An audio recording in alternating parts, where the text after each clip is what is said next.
Assalamualaikum warahmatullahi wabarakatuh dan selamat siang. Apa kabar semuanya? Mudah-mudahan insya Allah semua sehat ya. Untuk saat ini saya akan memberikan materi biologi matrikulasi tentang konsep jaringan tubuh manusia. Ya, jaringan tubuh manusia itu dimulai dari terbentuknya suatu sel. Sel itu adalah unsur dasar jaringan tubuh yang terdiri atas inti sel, nukleus, dan protoplasma. Setelah dari sel akan terbentuknya suatu jaringan yang merupakan kumpulan sel khusus dengan bentuk dan fungsi yang sama. Selanjutnya setelah dari jaringan itu akan membentuk organ. Nah, organ ini adalah bagian tubuh atau alat manusia dengan fungsi yang khusus sesuai dengan organnya tadi. Contohnya misalnya ke organ pencernaan, pernapasan, ataupun yang lainnya. Setelah terbentuk organ, ini akan menjadi suatu sistem yang menjadi keterkaitan satu dengan yang lain yang menjadikan fungsi struktur tubuh manusia. Nah, tadi saya telah menjelaskan tentang apa itu struktur tubuh manusia. Sekarang kita akan bahas apa itu yang dikatakan dengan pengertian jaringan. Di sini banyak ya jaringan, tapi jangan salah mengerti ya. Maksud di sini adalah jaringan tubuh manusia. Nah, kalau kita lihat, jaringan ini adalah gabungan dari beberapa atau banyak sel yang memiliki fungsi yang sama dalam suatu ikatan. Jadi jaringan-jaringan ini saling keterkaitan dengan satu dengan yang lainnya yang akan berfungsi dalam tubuh seorang manusia.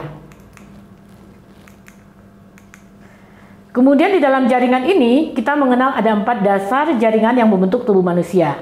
Yang pertama adalah jaringan epitel. Apa itu jaringan epitel? Ini jaringan yang disusun oleh lapisan sel yang melapisi permukaan organ dan berfungsi melindungi organ yang dilapisinya sebagai organ sekresi dan penyerapan.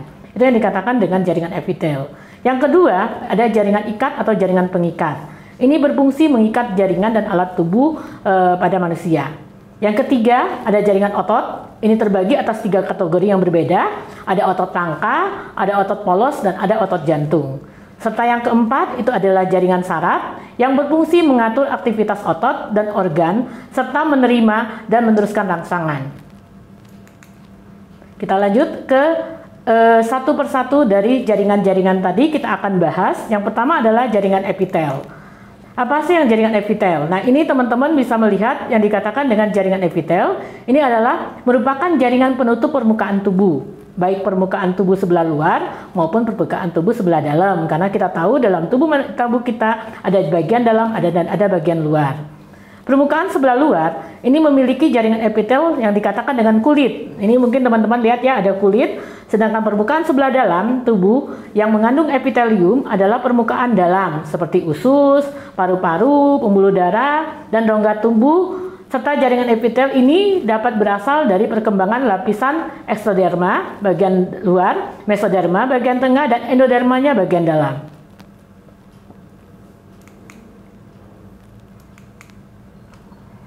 Selanjutnya kita bahas jaringan yang kedua. Yang kedua adalah jaringan ikat.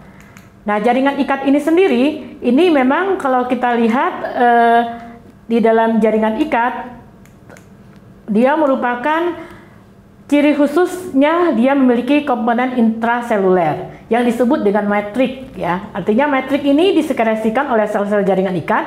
Dengan demikian secara garis besar, jaringan ikat ini terdiri atas sel-sel jaringan ikat. Dan matrik yang berdasarkan bentuk dan reaksi kimianya, serat pada matriknya, dan dapat dibedakan menjadi 3 jenis, yaitu serat kolagen, elastin, dan retikuler.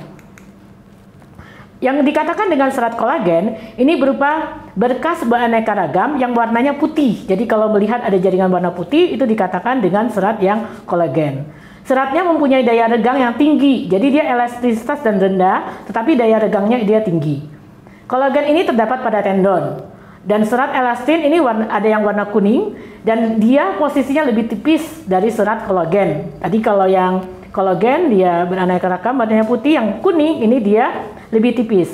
Seratnya mempunyai elastisitasnya tinggi, terdapat pada pembuluh darah.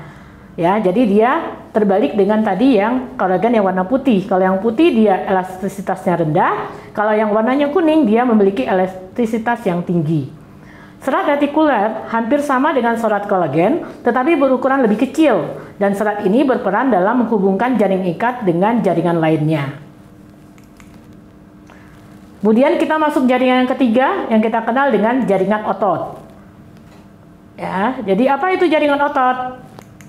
Ini adalah sebuah jaringan dalam tubuh manusia yang berfungsi sebagai alat gerak yang aktif yang menggerakkan tulang. Otot menyebabkan pergerakan suatu organisme maupun pergerakan dari organ dalam organisme tersebut. Ini yang dikatakan dengan otot. Nah, otot itu ada 3 jaringan. Yang pertama adalah otot polos, yang kedua otot lurik, dan yang ketiga adalah otot jantung. Apa itu yang dikatakan dengan otot polos? Ini adalah sel yang berbentuknya gelendong, memiliki satu inti yang terletak di bagian tengahnya, dan dia kontraksi otot polosnya tidak di bawah pengaruh kesadaran sehingga disebut otot involunter karena dia di bawah pengaruh kesadaran. Ini contohnya yang bagaimana? Yang pertama adalah saluran pencernaan, kandung kemih, organ reproduksi, dan saluran pernapasan. Karena kita tidak mungkin pada saat makan tiba-tiba ususnya berhenti gitu loh. Itu salah satu contohnya, sehingga memang dia pasti secara sadar dia akan menghentikan sendiri gerakan otot polosnya. Kemudian yang kedua ada otot lurik. Apa yang dikatakan dengan otot lurik? Nah, ini dia berbentuk silinder yang panjang. Kalau yang tadi yang polos dia berbentuk gelendong, kalau yang lurik dia berbentuk silinder. Dia panjang dan tidak bercabang. Dia memiliki banyak inti yang terletak di bagian tepi sel, dan kontraksi otot lurik ini di bawah kesadaran. Beda dengan yang polos tadi. Kalau yang polos di bawah pengaruh kesadaran, kalau yang lurik dia di bawah kesadaran sehingga disebut dengan otot volunter. Contohnya apa? Ini adalah otot yang melekat pada rangka manusia. Yang ketiga, otot jantung. Ini adalah sel otot jantung yang membentuk rantai dan sering bercabang 2 atau lebih yang membentuk sinsitium. Dia memiliki 1-2 inti sel yang terletak di bagian tengah sel dan kontraksi tidak di bawah pengaruh kesadaran. Jadi otot jantung ini akan selalu berkontraksi. Jadi dia memang tidak dipengaruhi oleh kesadaran, sehingga kalau tiba-tiba stuck berhenti berarti pasiennya udah keburu meninggal ya. Artinya itu tidak di bawah kesadaran seseorang. Jadi otot jantung ini selalu melakukan kontraksi. Dan yang terakhir adalah jaringan saraf. Tadi kan ada 4 jaringan, yang keempat adalah jaringan saraf. Ini adalah jaringan yang berfungsi sebagai alat gerak aktif pada tubuh. Ini dia merupakan sistem organ tubuh yang memang kalau kita lihat dia berfungsi secara aktif pada tubuh manusia, dan jaringan ini saraf ini ada di seluruh tubuh manusia. Oke, tadi kita telah membahas apa itu yang dikatakan dengan jaringan. Jadi tadi saya sudah menyampaikan ada 4 jaringan dalam tubuh manusia. Ada jaringan epitel, ada jaringan ikat, ada jaringan otot, dan ada jaringan saraf.